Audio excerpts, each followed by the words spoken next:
ሄር አስፈሪውን ግርማሊት በቸርነቱ አሳልፎ ለዚህ ለተቀደሰ ስፍራ ለተቀደሰ ዓላማ በተቀደሰ አስተሳሰብና አመለካከት ውስጥ እንድንቆይ የፈቀደልን የቅዱሳን አባቶቻችን አምላክ በድጋሜ ስሙ ለዘላለም የተመሰገነ ይሁን። የልባችን የቅርብ አማካሪ በማንና በምንም ልንተካት የማንችላት መልዕልተ ፍጡራን ከፍጡራን በላይ መትሕተ ፈጣሪ ከፈጣሪ በታች እናትም አማላጅም አድርጎ የሰጠን የሐዲስ ኪዳን ኪሩብ የመስቀል ሥር ያደራ ስጦታችን ወላዲተ አምላክ ቅድስት ድንግል ማርያም በተሰጣት ክብርና ጸጋ መጠን የተመሰገነ ይሁንልን። ቅዱሳን ጻድቃን፣ ቅዱሳን ሰማዕታት በሙሉ እግዚአብሔር ባከበራቸው ልክ መጠን የተመሰገኑ ይሁኑልን። እስቲ ጨለማውን ገፎ ለዚህ ለተቀደሰ ብርሃን ላደረሰን አምላክ ከፍ ያለ ምስጋና ይገባዋልና በጭብጨባና በእልልታ እግዚአብሔርን እንድታከብሩ በፍቅር እጠይቃችኋለሁ። አምላካችን እግዚአብሔር ቀሪው ሰዓታችንን የሚረባንን የሚጠቅመንን ቃል እየነገረ ጥመታችንን በማቃናት ጉድለታችንን በመሙላት ታሪካችንን እየቀየረ የደስታ ዝናር አስታጥቆ ወደ መጣንባቸው በዓቶቻችን በሰላም 32 ጥርሶቻችንን በሳቅ ሸለቆ ሞልቶ እንዲያሰናብተን እንዲሸኘን የአምላካችን ፈቃድ ከሁላችን ጋር ይሁንልን። አምላካችን እግዚአብሔር እኔ ቆሜ ለምናገረው የምናገርበትን ርቱ የሆነ አንደበት ለእናንተ ለሰማያኑ የምታደምጡበትን የተቀደሱ እዝነ ልቦናዎችን አምላካችን እግዚአብሔር እንዲያድላችሁ እንዲያድለን መለኮታዊ ፈቃዱ ከሁላችን ጋር ይሁንልን። እንግዲህ ታላቂቷ የኢትዮጵያ ኦርቶዶክሳዊት ተዋሕዶ ቤተክርስቲያን የቆመችበትንና የጸናችበትን አላፍርበትም ያመንኩትን አውቀዋለሁ የሚለውን የሕይወቷን መመሪያና መሰረቷ ድምድማቷ ወጋግራዋ የሆነውን የክርስቶስን ትንሣኤ መሰረት አድርጋ በመልአትና በስፋት ለልጆቿ ጤናማ ትምህርት የምታሰማበት አስገራሚ ወቅት ነው፣ ወይንም ደግሞ አስገራሚ ሰሞን ነው። ሊቃውንቱ ሲናገሩ ከበዓላቶች ሁሉ የተለየ በኩረ በዓላት ተብሎ ይጠራል። በኩር ያሰኘው ለምንድን ነው? የአዳም ዕዳ በደል ካሳው ፍጹም የተጠናቀቀበት ወደ መቃብር በመውረድ መግነዝ ይፈታ መቃብር ይከፈት ሳይል በመለኮት በኃይል በስልጣን የተነሳበት ልዩ ዕለት በመሆኑ ወቅት በመሆኑ ይሄን ይመሰክራሉ። ሊቃውንት ሲናገሩ እነ ያዕቆብ ዘስሩግ የተባሉ የቤተ ክርስቲያኖቻችን አባቶቻችን ሲመሰክሩ በዚህ ዓለም ላይ 4 መለኮታዊያት ኃይላቶች ይጠበቃሉ፣ 3ቱ ተከናውነዋል፣ 1 ይቀራል በማለት ይናገራሉ። የመጀመሪያው ዓለም የተፈጠረበት ኃይል ነው። ካለመኖር ወደ መኖር ከኢምንት ወደ ግብር የተገለጠበት የመጀመሪያው እግዚአብሔር በዝምታ በቃልና እንዲሁ በአርምሞ ዓለምን የፈጠረበት ልዩ ኃይሉ ይሄ መታወቂያው ነው ይላሉ። ሁለተኛው የሰው ልጆች ለማዳን በአጭር ቁመት በጠባብ ደረት ተወስኖ በእናታችን በወላዲተ አምላክ በቅድስት ድንግል ማርያም በማህፀኗ ከተማ ለ9 ወር ከ5 ቀን ከትሞባት ፍጹም ሰውነቱን ሊያረጋግጥ የአዳምን አርአያ ወይንም መልክ ይዞ የባሪያውን መልክ ይዞ መጣ። አዳነንም እንደተባለ አዳምን መስሎ አዳምን አህሎ የተገለጠበት በድንግልና ተጸንሶ በድንግልና የተወለደበት ሁለተኛው በስልጣኑ የተገለጠበት ልዩ ኃይሉ ነው። ሶስተኛው የሰው ልጆችን ለማዳን ለ33 ዓመት ከ3 ወር በምድር ላይ ቆይቶ ለአዳም የገባለትን እነሆ ቃል ኪዳን ሊፈጽምለት በመቃብር ወርዶ በስብሶ መቅረት እንደሌለበት ዳግመኛ ትንሣኤ እንዳለው ትንሣኤ ዘለክብር እንደሚጠብቀው ሊያረጋግጥለት ወደ መቃብር ወርዶ መግነዝ ይፈታ መቃብር ይከፈት ሳይል የሮማ ማኅተም መቃብሩ ላይ እንደታተመ በስልጣኑ የተነሳበት ልዩ ኃይል ነው።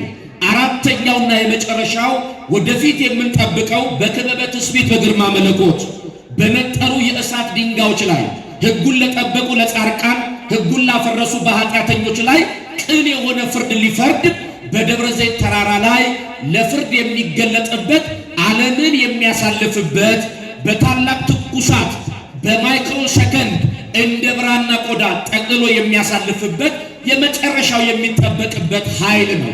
ታዲያ ሊቃውንቱ እነዚህ አራት መለኮታዊያት ኃይሎች ከነ ዕለተ ምጽአት ጭምር ወደፊት ከምንጠብቀው ጋር ቢሆኑም ቢገለጡ ቢታወቁም ከነዚህ ኃይላት የትኛው ይበልጣል ተብሎ ከተጠየቀ ሊቃውንት ሲናገሩ እንዲህ ብለው መስክረዋል። ዓለምን ከፈጠረበት ኃይል፣ ዓለምን ለማዳን ከተገለጠበት ኃይል፣ ወደ መቃብር ወርዶ ከተነሳበት ኃይል፣ እንደገና ለፍርድ ከሚመጣበት መለኮታዊ ኃይሉ የቱ ይበልጣል ከተባለ ዓለምን ለማዳን እኛን መስሎ እኛን አህሎ በፍጹም እነሆ ሰውነት አምላክ ሰው ሆነ፣ ሰው አምላክ ሆነ በሚለው በተዋህዶ ከብሮ ተገልጦ ያዳነን የድንግል ማርያምን ሥጋ ነስቶ ከደሟ ደም ከሥጋዋ ሥጋ ከአጥንቷ አጥንት ነስቶ በመውሰድ የተገለጠበትና አምላክ ሰው ሆነ ብላ ቤተ ክርስቲያን ሚስጥረ ተዋህዶን የምትገልጥበት ኃይሉ ይህ ይበልጣል። ዓለም ከተፈጠረበት ኃይል ዓለምን ለማዳን ሰው ሆኖ የተገለጠበት ኃይል ይበልጣል ብለዋል። እስቲ ለዚህ ሁሉ ክብር ይገባዋልና በጭብጨባና በእልልታ እግዚአብሔርና ክብር የእግዚአብሔር ልጆች አጠር ላለ ደቂቃ ነው እግዚአብሔር ቃል የምነግራችሁ። የምንነጋገርበት የእግዚአብሔር ቃል አዎ ተነስቷል በዚህ የለም የሚል ነው። እስቲ ሁላችሁም በሉ ተነስቷል በሉ በዚህ የለም። ይህ ቃል የቤተ ክርስቲያናችን የ50 ቀናት ስብከቷ ነው። አንደበቷን ፈታ የምትናገርበት ነው። በብዙ ሊቃውንት አንደበት እንደሰማችሁት ክርስቶስ ባይነሳ ቤተ ክርስቲያን የማህሌቷ አገልግሎት ሚዛን አይደፋም። የምታደርሳቸው ጸሎቶቿ በአጠቃላይ በዜሮ ይጣፉ ነበረ።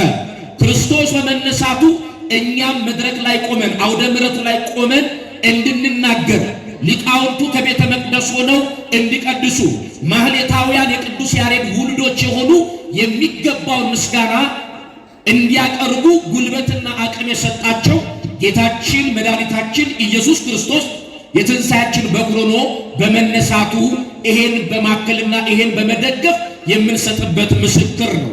እንግዲህ ይሄ ዕለት ከዕለታቶች የተለየ ዕለት የሚያደርገው ድነታችን የተፈጸመበት ልዩ የሕይወታችን አንዱ መገለጫ እንደሆነ እያንዳንዱ አማኝ በሕይወቱ ላይ ሊተገብረው የሚገባ በሕሊናው ጓዳ በልቡ ሰሌዳ እየጻፈ ሊያኖረው የሚገባ ነው።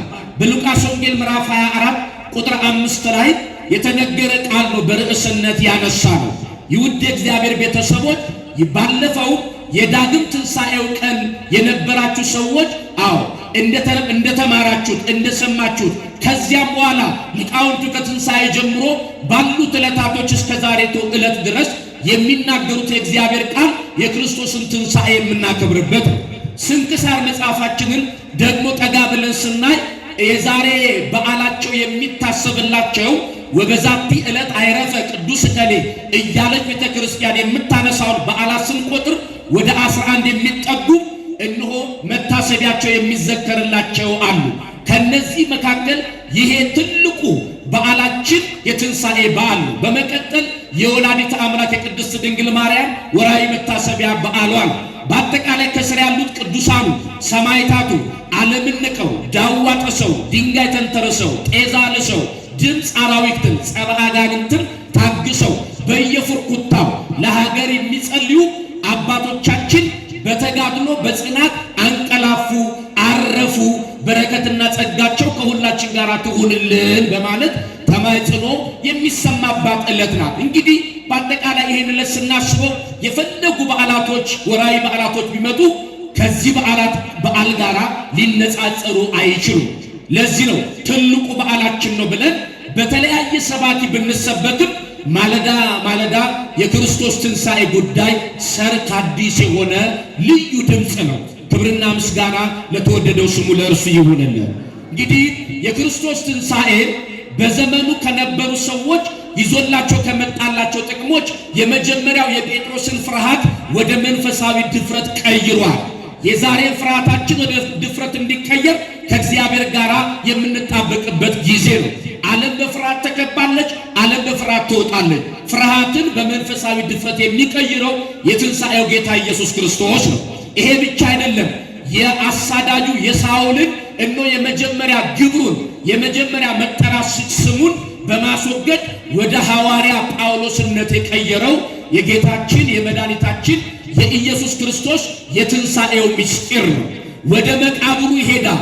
እንደ አዞ እንባ ሳይሆን ከልብ ጋር አፋዊ ከሆነ እንባ ጋር ከልብ የመነጨ እንባ በማቅረቧ እንባዋ የታበሰላት ሽቱ ለመቀባት ወደ መቃብር ገስግሳ መምህሯን አግኝታ ተደስታ ሂጂ ለወንድሞችሽ እንዲህ ብለሽ ንገሪያቸው እንደተናገረው ተነስቷል በመቃብር የለም ብለሽ ስበኪ ብሎ የመጀመሪያዋን ሰባኪ መግደላዊት ማርያምን በመላክ እንባዋን አብሶ ሐዘኗን በደስታ ለቅሶዋን በታላቅ ፈንጠዝያ ቀይሮ ያሰናበተበት ልዩ ጉልበት ነው።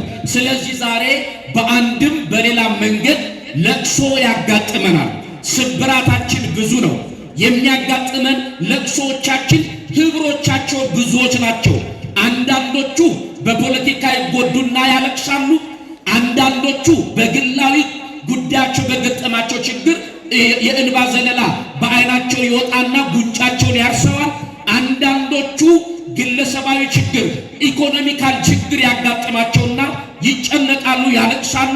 ለአንዳንዶቹ ደግሞ በማህበራዊ መስተጋብሮቻቸው ላይ የገጠማቸው መገለልና መገፋት ያሳዝናቸውና ያለቅሳሉ። ለቅሶቻችን ምክንያታቸው ብዙ ቢሆንም የተለያየ ምክንያት ይዘን ብናለቅስም የማርያም መግደላዊትን እንባ በትንሣኤው ጉልበት ራሱ ባለቤቱ አብሶ ደስ እንዳሰኛት እኛንም ከለቅሷችን እንሆ ነጥሎ አውጥቶ በደስታ እንድንፍነከነክ የሚያደርገን የትንሣኤ ጌታን ነው የምንታመንበት። ክብር ምስጋና ለተወደደ ስሙ ለእርሱ ይሁንልን። ይሄ ብቻ አይደለም። የእግዚአብሔር ቤተሰቦች ስለ ክርስቶስ ትንሣኤ በምንሰበክበት በምንማርበት ጊዜ የምንመሰክራቸው እውነቶች አሉ። ዓለም አንድን ሀቅ ለመቀበል አንድን እውነት ለመቀበል ሶስት ማስረጃ ያስፈልገኛል ትላለች። ስንት ማስረጃ? አንድን እውነት ነው ብሎ ለመቀበል በተለይ ወደ ፍርድ ቤት ስትሄዱ ከሳችሁ ስትቀርቡ ተከሳሽ እነሆ በፍርድ ቤት ቆሞ ሲከሰስ ከሳሽም ደግሞ የክሱን ጭብጥ ይዞ ሲቀርብ እውነተኛ ለመሆኑ ክሱ ማረጋገጫ ሶስት ነገር አቅርብ ይባላል። የመጀመሪያ የሰው ምስክርነት ይጠይቃል። ድገሙልኝ፣ የማን ምስክርነት? ሁለተኛ ቦታን ይጠይቃል። የት ቦታ ነው ወንጀሉ የተፈጸመው የሚል ቦታን ይጠይቃል። ሶስተኛውና የመጨረሻው ድርጊት አመልካች ይጠይቃል። እነዚህ ዓለማችን አንድን ሀቅ ለመቀበል ሶስት ማስረጃዎች ያስፈልጉኛል በማለት ጥያቄ ያቀርባል። አሁን ቤተ ክርስቲያናችን ስለ ክርስቶስ ስለ አምላካችን ስለ ትንሣኤ ጉዳይ ተነስታ ስታስተምር ስትሰብክ እውነቱን ለማድበስበስና ጠለሸት ለመቀባት አንዳንድ ሰርጎ ገቦች የክርስቶስ ትንሣኤን ለማጣጣል በእውነተኛው የመዳናችን ትምህርት ላይ እንክርዳድ ትምህርቶችን ሲያሰራጩ የምናይበት ዘመን ነው። ትራክት ይበትናሉ። በሶሻል ሚዲያ ላይ የቤተ ክርስቲያኒቱን ገጽታ ለማበላሸት ይጠራሉ። ከነዚህ ግብረ ኃይሎች መካከል በስም መጥቀስ ስለማያስፈልግ በተዋህዶ አደባባይ አውደ ምሕረት ላይ ስለነሱ ትኩረት ሰጥቶ መናገር ለእነሱ ዕውቅና መስጠት ስለሚሆንብን እነ ሰማይ ጠሬ የክርስቲያኖች አምላክ ሞተ ብለው ተነሳ ብለው ያወራሉ። ሲጀመር እግዚአብሔር የሚወለድ ልጅ አለው ወይ? ወልዷል፣ ተወርዷል፣ ተወልዷል የሚለው ትምህርት የሐሰትና የጠላት የሰይጣን ትምህርት ነው በማለት ይሄን ደገኛ ትምህርታችንን ለማሰነካከልና በስም ማጥፋት ዘመቻ ላይ የሚንቀሳቀሱ ኢጥሙቃን የሆኑ ወገኖቻችን ስላሉ በተለያየ አጋጣሚ ለምንጠየቀው ጥያቄ ዘወትር መልስ ለመስጠት የተዘጋጀን መሆን ስለሚጠበቅብን ክርስቶስ የኔ ጌታ መቃብር ሳይገድበው ማህተሙ እንደታተመ ተነስቷል ብለን ለመመስከር ማስረጃ የሚጠይቅ ዓለም ነውና ለጠየቀው ማስረጃ ከበቂ በላይ መልስ በመስጠት ቤተ ክርስቲያናችን ከሳሾቿን አፋቸው ላይ እጃቸውን እንዲጭኑ የምታደርግ ክንደ ብርቱ የእግዚአብሔር የክብሩ ነጸብራቅ ወይንም መገለጫ ናት። እንኳን ደስ ያላችሁ የተዋህዶ ልጆች በመሆናችሁ በእውነታ እግዚአብሔርን አክብሩ። እኛ ሞት ያሸነፈው ጌታ አናመልክም። እኛ የምናመልከው ሞትን ያሸነፈ ሞትን የዋጠ ሞትን ድል ያደረገ ጌታ ነው የምናከብረው። ስናከብር ታዲያ ማስረጃችሁ እውነተኛ ለመሆኑ እስቲ ዓለም የሚጠይቀውን የሰው ምስክርነት አቅርቡ ብንባል እግዚአብሔር የተመሰገነ ይሁን። እኛን ወክላ በዘመኑ የነበሩ ሰዎችንም ሐዋርያቱንም ደቀ መዛሙርቱንም ወክላ ዓለም ወደፊት ትንሣኤውን ለማድበስበስ ጥያቄ ሲያነሳ ምን ማስረጃ አላችሁ ለመነሳቱ ብሎ ሲጠይቅ የሰው ማስረጃ ፈልጋለሁ ቢል ለዚህ ምክንያት ለማሳጣት እነሆ በብዙ የኃጢአት አሽክላ ስር ወድቃ ከአጋንንት አሰራር ነፃ የወጣችውን የመግደላዊቷ ተወላጅ መግደላዊት ማርያም ይሄን ምስክርነት ይዛ መቃብሩ አጠገብ መምህሯን አይታ የአትክልት ጠባቂ መስሎ እርሷ መምህሮች ስትለው እሱ ደግሞ ረቡኒ አላት። አዎ በጊቱ የእረኛዋን ድምፅ ለይታ ታውቅ ነበረ። እረኛውም ደግሞ በጊቱን በስሟ ይጠራታል። ዛሬም ይሄ ጌታ የኔና የናንተ እረኛ በየግል ስማችን ማህተም በታተምንበት በ40 በ80 ቀን ልጅነት ባገኘንበት የ40 ቀን ለቤዛ ቀን በታተምንበት ልዩ ስማችን ይጠራናል። ገብረ ማርያም፣ አስካለ ማርያም እያለ ዓለም የሰጠችንን ስም አይደለም የሚያጎላው፣ የሚጠራን ልጅነትን ባገኘንበት በስሙ በታተምንበት ስም ነው። ስሙ ለዘላለም የተመሰገነ ይሁንልን። ወዲያው ይህች ሴት እነሆ ምስክርነት እንድትሰጥ ለኔና ለናንተ ጠበቃ በመሆን ቀርባለች። የሰው ምስክርነትን ይዛ ተገኝታለች። ማስረጃ የዮሐንስ ወንጌል ምዕራፍ 20 ቁጥር 18 ስታነቡ እንዲህ ይላል። መግደላዊት ማርያምን መጥታ ጌታን እንዳየች ይህንንም እንዳላት ለደቀ መዛሙርቱ ነገረቻቸው ይላል። በሉስቲ ሁላችሁ መግደላዊት ማርያምን በሉ ጌታን እንዳየች ይህንንም እንዳላት ብሏል። ለደቀ መዛሙርቱ ሄዳ ምን አለቻቸው? ነገረቻቸው። ምን እንደሆነ እንደተነሳ። አሁን የሰው ምስክርነት አቅርቡ ብንባል አንዷ እኛን ወክላ ይቺ ከኃጢአት ነፃ የወጣች ሴት ለዓለም ሰባኪ በመሆን የትንሣኤውን ዜና ለመጀመሪያ ጊዜ በመስበክ ምስክር በመሆን ተገኝታለች። እግዚአብሔር አምላካችን የተመሰገነ ይሁንልን።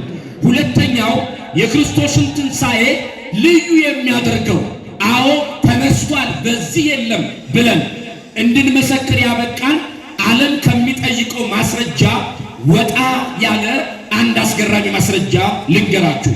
እንግዲህ ቅድም ብያችኋለሁ፣ ዓለም 3 ነገር ትፈልጋለች አንድን ሀቅ ለመቀበል።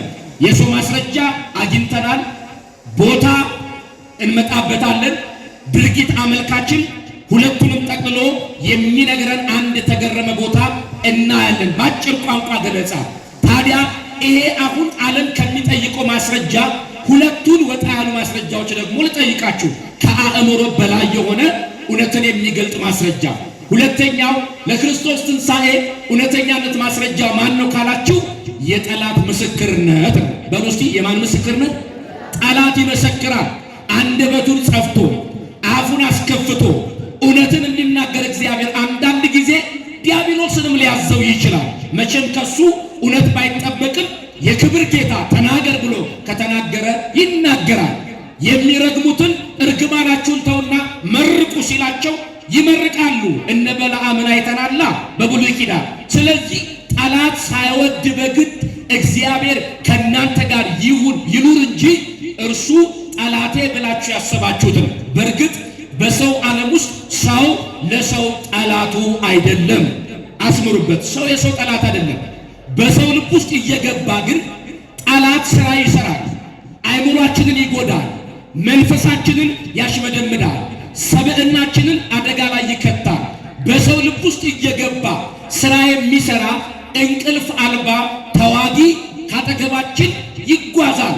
እኛ ሌሊቱን በጥሩ የእንቅልፍ ሰረገላ ስናሳልፍ ለነገ ጥፋታችን መረብ እየጎነጎነ ጉድጓድ እየቆፈረ ተሰነካክለን ወድቀን ከነስም አጠራራችን እንዲጠፋ ማንነታችን የማያንቀላፋ ጠላት እንዳለን መርሳት የለብንም። ብፁዕ አቡነ ሽኖዳ የዲያብሎስ ውጊያዎች በተባለው መጽሐፋቸው ላይ ልጆቼ ሆይ እናንተ ሌሊቱ ስታንቀላፉ ለነገ ጥፋታችሁ መረብ እየዘረጋ የሚጠብቅ ጠላት፣ እንቅልፍ አልባ ጠላት እንዳላችሁ እንዳትዘነጉ ብለዋል። መጽሐፍ እንደተናገረን ዲያብሎስ የሚውጠውን ፍለጋ ከኋላ እየተከተለ እንደሚያገሳ አንበሳ እነሆ ድምፁን ያሰማል። ለዚህ ጠላት ለጥርሶቹ ንክሻ ተላልፈን እንዳንሰጥ መጠበቅ መጠንቀቅ ያስፈልጋል ማለት ነው። ውድ እግዚአብሔር ቤተሰቦች ይሄን ጤናማ የቤተ ክርስቲያኒቱን ድምፅ የምታዳምጡ ኦርቶዶክሳውያን አሁንም በድጋሚ እላችኋለሁ በጌታ ደስ ይበላችሁ። በማን ደስ ይበላችሁ? እርሱ ምን ሆኗልና ተነስቷል፣ በዚህ የለምና ነው። ስለዚህ ጠላት መሰከረ። እስቲ ማስረጃውን ጠላት ምን ብሎ እንደመሰከረ ወንጌል የሚናገረውን እንስማ። የማቴዎስ ወንጌል ምዕራፍ 27 ከቁጥር 63 እስከ 65 እንዲህ ይላል። ወደ ገዣቸው ወደ ጲላጦስም ተሰበሰቡና ጌታ ሆይ አሉት። ገዣቸው ጲላጦስን ማለት ነው። ያ አሳች በሕይወት ገና ሳለ ከ3 ቀን በኋላ እነሳለሁ እንዳለ ትዝ አለን። እንግዲህ ደቀ መዛሙርቱ መጥተው እነሆ በሌሊት እንዳይሰርቁት ለሕዝቡም ከሙታን ተነሳ እንዳይሉ የኋለኛይቱ ስህተት ከመጀመሪያይቱ ስህተት የከፋይ ትሆናለችና መቃብሩ አጠገብ ወታደር አስፍርበት አሉት ይላል። ተመልከቱ፣ ከኋለኛው ስህተታችን መጀመሪያው ከሳትነው ስህተት ከኋላ ወደፊት የሚመጣው ስህተት ይከብድብናል። አንተም ተቀባይነትህ ታጣለህ። እኛም በየመንደሩ ተቀጥቅጠን ልንገደል እንችላለን። ደቀ መዛሙርቱም አስከሬኑን መጥተው በጨለማ መቃብሩን እነሆ ድንጋዩን አንስተው ወስደውት ተነስቷል ብለው ከተማውን እንዳይረብሹ ወታደር መቃብሩ አጠገብ እነሆ ይኑር ተሰልፎ ይቀመጥ ብለው ትንሣኤውን በስጋዊ ወታደር ለማድበስበስ የሮማ አለቃቸውን ወይንም ደግሞ ገዣቸው ጲላጦስን አሳሰቡት ይላል። ጲላጦስ ምን አደረገ?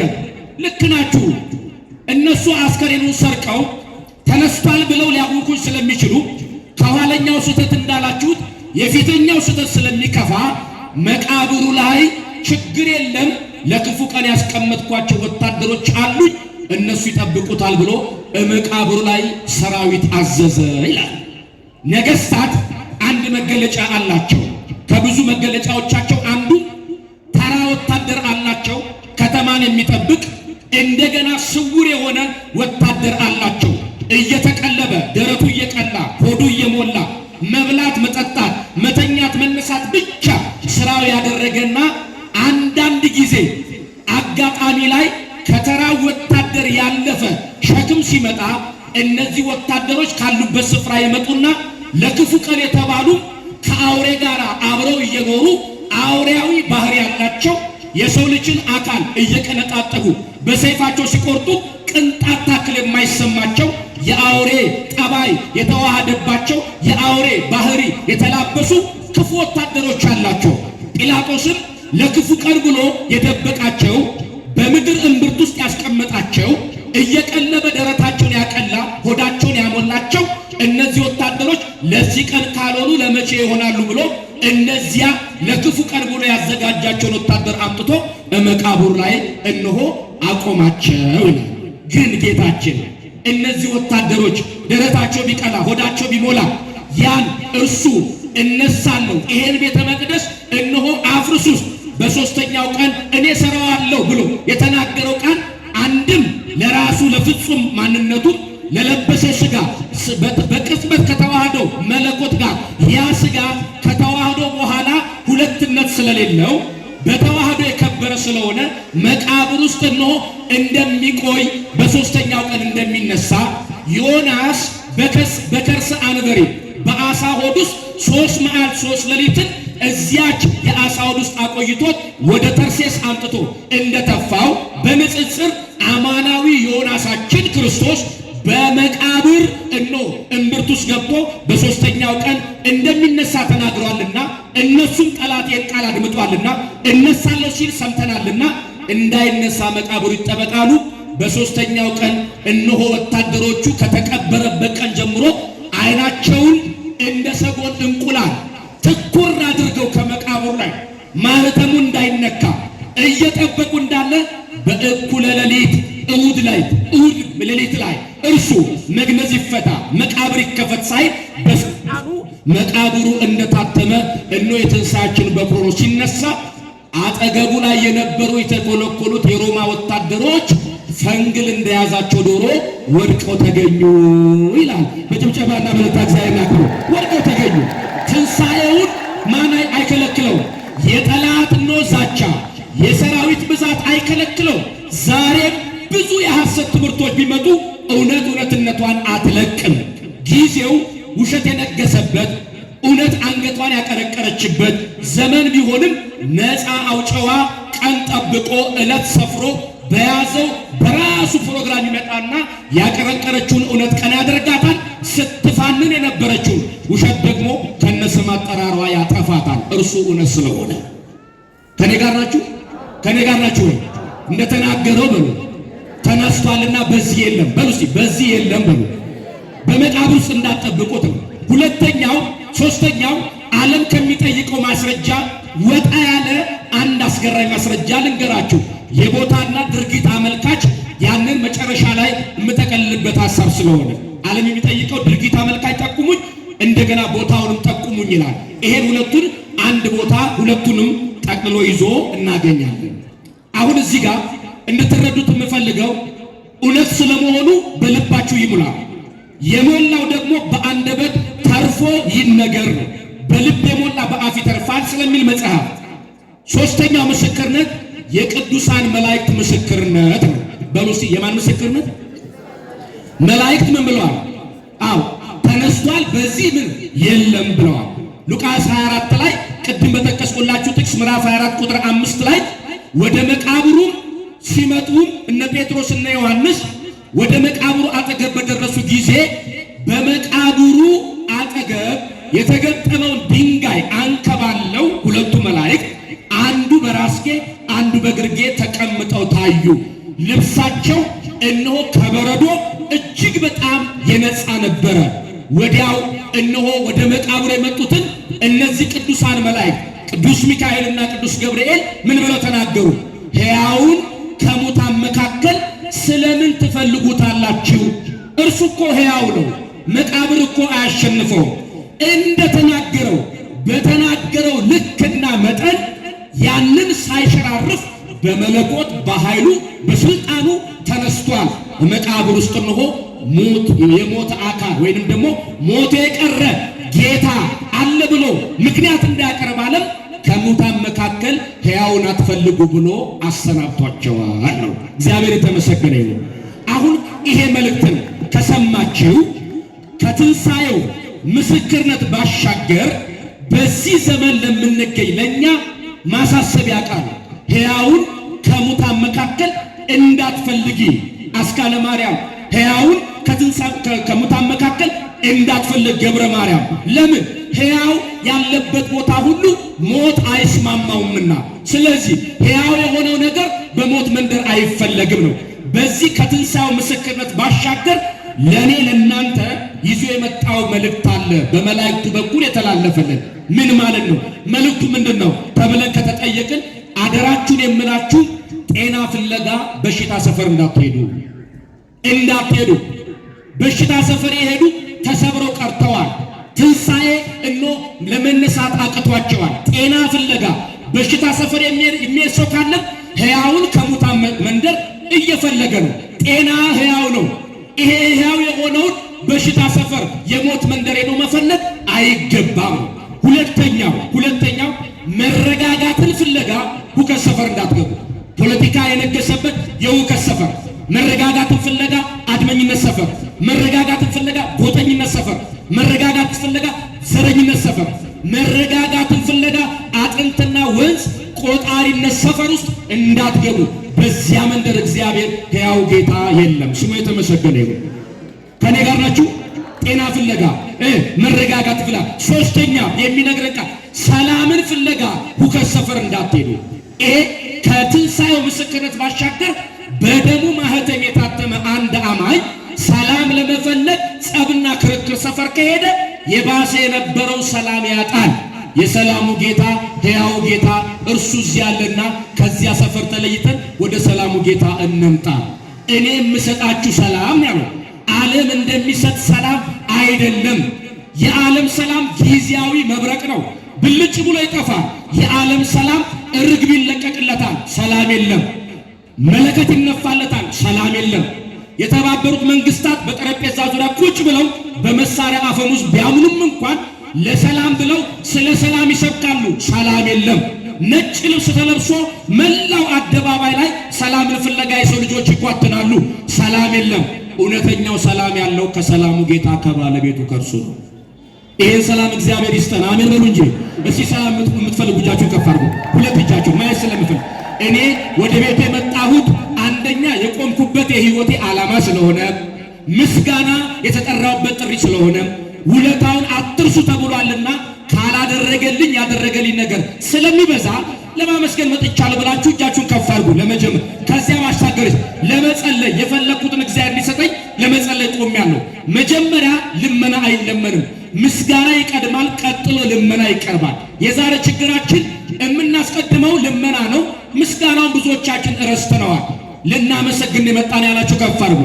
በዚህ በምስጋና ውስጥ ደግሞ ስንጸልይ የምንፈልገውን እግዚአብሔር እንዲሰጠን ነው። ከምንፈልጋቸው ዋና ነገሮች አንዱ ወጥቶ ለመግባት፣ ዘርቶ ለማጨድ፣ ወልዶ ለመሳብ፣ ነግዶ ለማትረፍ ሰላም ያስፈልጋል። ምን ያስፈልጋል? እስቲ ሰላም የምትፈልጉ ከፍ አድርጉ እጃችሁ። በጭብጨባና በእልልታ የሰላሙ ጌታ ሰላም እንዲሰጣችሁ ልመና አቅም በዚህ ማለት ነው። እግዚአብሔር አምላካችን ሰላማችንን በቸርነቱ ሊመልስልን። አራተኛው ሃይማኖትን ፍለጋ ክህደት ሰፈር እንዳትሄዱ። ዛሬ ብዙ አሉ በየመንገዱ እንደሚሸጥ በግ ከተማይቱን 7 ቀን የሚዞሯት በጣም አሳዛኝ ሰዎች አሉ። ምን ይላሉ? ጌታን ተቀበል ይሏቸዋል። አንደበታቸው ከቅቤ ይልቅ የለዘበ ነው። በልባቸው ብዙ ሰልፍ አለ፣ የጥፋት የክህደት የማሰነካከል ጤናማውን የእግዚአብሔር ቃል የመበረዝ አስተምሮትን የሚከተሉ አሉ። እዛ ሰፈር ሃይማኖት እውነተኛ አለ ብላችሁ እውነተኛውን ጌታ ትታችሁ ሉሲፈርን ለማምለክ ሃይማኖትን ፍለጋ ሞት ሰፈር ከመሄድ እግዚአብሔር ይጠብቃችሁ። ገንዘብን ፍለጋ አደራ በሞት ሰፈር እንዳትገኙ። እግዚአብሔር አምላካችን ሕያውን የምናገኘው በሕያው ስፍራና በሕያው ቦታ ስለሆነ አሁን የመጣችሁት ምርጫችሁን አስተካክላችኋል፣ ወደ ሕያው ጌታ ነው። እኔ ሕያው ነኝና እናንተ ምኖች ናችሁ? ሕያዋን ናችሁ ብሎ ቃል ገብቶናል። ስሙ ለዘላለም የተመሰገነ ይሁን። በስተመጨረሻና የትምህርት የመደምደሚያ አድርገው ተነስቷል በዚህ የለም ነው። በሉ እስቲ ምን አልኳችሁ? ተነስቷል በዚህ የለም። በዚህ ላለመኖሩ ማረጋገጫው ምንድነው ብለን ከጠየቅን አራተኛውና የመጨረሻው ዓለም ለሚጠይቀን 3 ማስረጃዎች፣ አንደኛውን የሰው ምስክርነት አግኝተናል። 2 ይቀራሉ። ምንና ምን? ቦታና ድርጊት አመልካች። እነዚህ 2ቱን በአንድ ማዕቀፍ የያዘ አንድ አስገራሚ ቦታ አለ። እሱም ማነው ከተባላችሁ ባዶ መቃብር።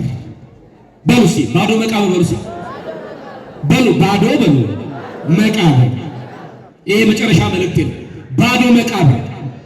ዛሬ ኢየሩሳሌምን እድልና ሁኔታ የገጠማችሁና መጽሐፍ ቅዱስ ላይ የመረማመድ ያክል ገቢረ ተአምራት የፈጸመባቸው የተወለደበትን እንደገና ሐዋርያቱ ተንቀሳቅሰው የሰበኩበትን እናቱ ድንግል ማርያም ተንቀሳቅሳ የረገጠቻባቸው ስፍራዎች ሄዳችሁ የረገጣችሁ ሰዎች፣ በረከት ተቀበላችሁ የመጣችሁ ሰዎች አላችሁ።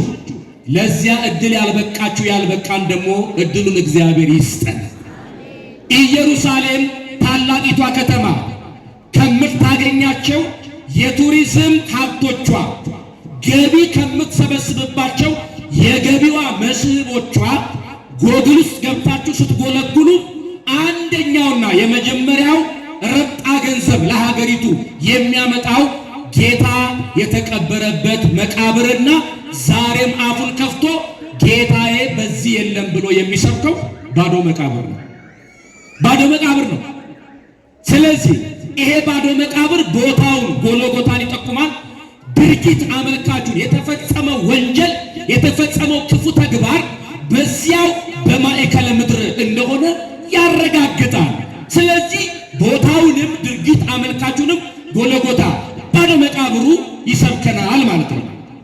በዓለም ላይ በቴዎሎጂ ትምህርት ቤት ውስጥ ኮምፓራቲቭ ቴዎሎጂ የሚባል ትምህርት አለ። ንጽጽራዊ ትምህርት ማለት ኦርቶዶክስ ከእስልምና፣ ኦርቶዶክስ ከካቶሊክ፣ ኦርቶዶክስ ከጆቫ ዊትነስ፣ ኦርቶዶክስ ከመጥምቃውያን፣ ኦርቶዶክስ ከሰበንዴ፣ ኦርቶዶክስ ከነእከሌ ልዩነቷ ምንድን ነው? በምንድን ነው ልዩነቷ? በምንድን ነው የምትታወቀው? እውነተኛነቷ ማረጋገጫዎቿ ከነዚህ ጋር ሲወዳደር እውነተኛ ለመሆኗ ምንድን ነው ማስረጃችን ብለን የምንማረው ትምህርት ነው። ንጽጽራዊ ትምህርት ነው። ወንድሞቼ፣ መምህራን፣ አባቶቼ ያግዙኛል። ታዲያ በዚያ ትምህርት ላይ በዓለም ላይ 8 የተከበሩ ተብለው የሚጠሩ ሃይማኖቶች አሉ። ድገሙልኝ፣ ስንት አልኳችሁ? ንገሩኝ፣ ስንት አልኳችሁ? 8 አሉ ይላል ትምህርቱ ነው። እኛ የምናውቀው አንድ ጌታ በሉ እስኪ፣ ስንት ጌታ? አንድ ሃይማኖት፣ ከሁሉ በላይ የሚኖር በሁሉ የሚኖር አንድ እግዚአብሔር አለና የሚለው ነው የምናውቀው። በእያንዳንዱ ግን ጠላት የወለደው አምጦ ያመጣቸው ወደ ዓለም የስህተት ትምህርቶች ሁሉ ሃይማኖት ይባላሉ። እዚህ ጋር እነዚህን ከዚህ ቀጥሎ የምጠቅስላችሁን ሐሳቦች ስትሰሟቸው ንጽጽራዊ ትምህርት ስለሆነ የእኛ እውነተኛነት የምናረጋግጥበት ስለሆነ እውነተኛነታችን የምንገልጥበት ስለሆነ ማየቱ አይጎዳም። አንድ ራቅ ያለ ዘመን ላይ የነበረ ፈላስፋ ምን አለ? አዎ እውቀት መቅሰም አይጠላም፣ እውቀት መቅሰም እውነት አይገኝበትም እንጂ ከዲያብሎስም መማር ይቻላል አለ። እውነት ባይገኝበትም ብቻ እኛ የተስተካከለ አእምሮ ይኑረን እንጂ መስማት ጥሩ ነው፣ መለየት ግን የኛ ጉዳይ ነው። ሁሉም ነገር እውነተኛ አይደለም። ስንሰማው መለየት የሚገባንን አቅም እግዚአብሔር ያደራጅልናል በውስጣችን ማለት ነው። ስለዚህ ማወቅ ያስፈልጋል። ማወቁ አይጎዳንም።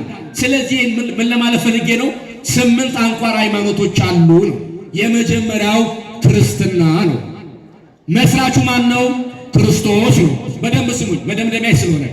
ሁለተኛው እስልምና ነው። መስራቹ ማን ነው? ነቢዩ መሐመድ ነው። ሶስተኛው ቡድሂዝም ነው። መስራቹ ማን ነው? ቡድሃ ነው። አራተኛው ሽንቱይዝም ነው። መስራቹ ማን ነው? ሽንቱ ተብሎ ይጠራል። አምስተኛው ዞራስትሪያሊዝም ነው። መስራቹ ማን ነው? ዞራስተር ነው። ስድስተኛው ባኡላይዝም ነው። መስራቹ ማን ነው? ባኡላ ነው። ሰባተኛው ኮንፊሽኒያሊዝም ነው። መስራቹ ማን ነው? ኮንፊሸስ ነው። ስምንተኛውና የመጨረሻው ታኦኢዝም ነው። መስራቹ ማን ነው? ታኦ ይባላል። ስንት ነገርኳችሁ? 8። ከክርስትናው ሃይማኖት መስራች እስከ ታኦኢዝም እምነት መስራች ስመጡ ሁሉንም አይተናል። መስራች አላቸው፣ ሃይማኖት አለን ብለው ይከተላሉ፣ መብታቸው ነው። ስትመለከቷቸው ግን ከ6 የማያንሱቱ ኢዝም ላይ የተመሰረቱ ናቸው። እስቲ ኢዝም በሉ እስቲ። ኢዝም በእንግሊዝኛ ቋንቋ ራሱን የቻለ ፍቺ አለው። ኢዝም የሚል ካለ ሌላ ኔጌቲቭ ኢምፓክት አለ ይላሉ ነጮቹ። እነዚህ ኢዝሞች መስራቾቻቸውም እንዳሉ ከተመለከትን እያንዳንዳቸውን መስራች አሁን ከነስማቸውና ከመሰረቱት ሃይማኖት ጋር ስንመለከት የክርስትናውን ሃይማኖት መስራች በቀኝ በኩል ለብቻ እናስቀምጥና የ7ቱን ሃይማኖት መስራቾችን ዛሬ እድል አግኝተን ወደ ተቀበሩበት መቃብር ሄደን አካፋና ዶማ ይዘን መቃብራቸውን ቆፍረን መጨረሻ ላይ ምናቸውን እናገኛለን? አጥንታቸውን እናገኛለን። የእኛ ጌታ ግን ክርስትናውን የመሰረተ በስሙ እንድንጠራ ክርስቲያኖች ያደረገን እርሱ ክርስቶስ ግን የተቀበረበት ባዶ መቃብር አካፋና ዶማ ለማንሳት ይቅርና ለማስረብ እድል አይሰጣችሁም። ይኸው ጌታ እንደተናገረው ተነስቷል፣ የማያረጀውን እውነት ተመልከቱ ብሎ ድርጊት አመልካችና ቦታውን ቀራንዮ ላይ ያለው ባዶ መቃብር ይሰብካል። እንኳን ደስ ያላችሁ፣ ጭብጨባችሁን ያሳነሳችሁ። ስለዚህ የምናመልከው አምላክ ይሄ ነውና በያዝነው እምነት ጸንተን ሃይማኖትን ከምግባር ምግባርን ከሃይማኖት ጋር አዋደን ልክ እንዲህ እንደተነገረ ተነስቷል በዚህ የለም ብለን ልብ በሙሉዎቹንን በመመስከር ከገባን የማንወጣባት ካገኘናት የማናጣትን ርስቱን መንግስቱን እንዲያወርሰን የአምላካችን ፈቃድ ከሁላችን ጋር ይሁንልን። የክርስቶስ ትንሣኤን ክርስትናን ከእልፍኝ ወደ አደባባይ ያወጣ ነው። የክርስቶስ ትንሣኤ በሹክሹክታ በጆሮ የነገራቸውን አደባባይ ላይ ወጣችሁ በይፋ መስክሩ ብሎ ጉልበት የሰጠነው የክርስቶስ ትንሣኤ በተስፋ የምንጠብቃትን ሀገረ ኢየሩሳሌምን የምንወርስበትን ጸጋ የሚያግሰን ጉልበትና ኃይላችን ነው። በድጋሜ እንኳን ለጌታችን ለአምላካችን ለመድኃኒታችን ለኢየሱስ ክርስቶስ ለብርሃነ ትንሣኤው ለዳግም ትንሣኤው በሰላም በጤና በፍቅር አደረሳችሁ። ያለ ስስት እጆቻችሁን ከፍ አድርጋችሁ የፊት መጨማደር ሳይታይ ፊታችሁን ፈካ አድርጋችሁ በጭብጨባና በእልልታ ለትንሣኤው ጌታ ለቆምንበት አምላካችን ላጸናን አምላክ ምስጋና ይገባል። ፊደል በነጠበ ቃላት በጎደለ አምላከ ቅዱሳን ሞልቶ ይቀበልልን። ድንግል ማርያም ከፊት ትምራችሁ፣ ከኋላ ትከተላችሁ፣ የልባችሁን ሐሳብ ከኃጢአት በስተቀር ታስፈጽምላችሁ፣ በቀደመ ምልጃ ጥላ ስር ለዘላለም ታኖራችሁ። ወስብሐት ለእግዚአብሔር። ይቆየን። እግዚአብሔር ይስጥልን።